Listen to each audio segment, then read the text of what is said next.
cris de la terre.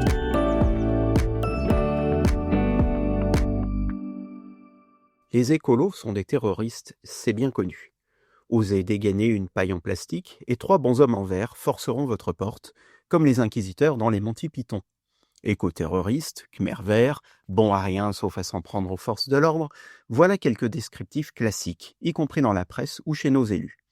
En attendant, l'Office français de la biodiversité, des membres des forces de l'ordre donc, recense plusieurs dizaines d'agressions ou de vandalisme à leur encontre rien que depuis octobre. Dernier épisode en date, les jeunes agriculteurs de la Manche ont diffusé une vidéo à but soi-disant humoristique et pédagogique, mettant en scène le meurtre à coups de pelle d'un agent de ce même office.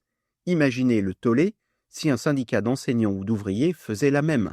Ils n'auraient pas le temps de dire ouf, que les auteurs se retrouveraient sous les verrous, tandis que la classe politique unanime condamnerait la menace d'ultra-gauche. Et dans le cas présent, eh bien rien.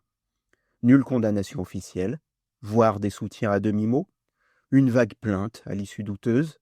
À grands pas s'instille l'idée qu'un écolo, fût-il fonctionnaire ou garde assermenté, c'est un animal malfaisant, bon à tuer à coups de pelle, pour protéger les honnêtes gens. Quand le moindre sticker sur un mur est qualifié de violence d'ultra-gauche sur les médias d'info en continu, les violences anti-écologiques, bien réelles, ciblant autant les personnes que les biens, sont à rechercher tout au fond des pages planètes de votre quotidien, quand elles ne font pas l'objet d'un traitement bienveillant, parlant de simple ras-le-bol ou de légitime explosion de colère. Ainsi sont mises en danger des personnes chargées de protéger la loi, et en l'occurrence, la loi qui elle-même préserve l'eau, la qualité de l'air, les services écosystémiques sans lesquels notre agriculture n'est rien, excusez du peu.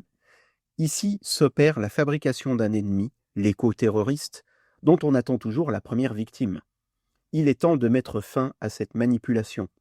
Dénoncer l'écologiste comme ennemi et le droit de l'environnement comme une dictature participe à la trumpisation de la démocratie en France. Ce n'est pas par sadisme que les écolos dénoncent les pollutions et les atteintes aux écosystèmes. C'est bien pour défendre le bien commun, et avec ces violences anti-écolo à répétition, c'est d'une tentative de lynchage du bien commun qu'il est question.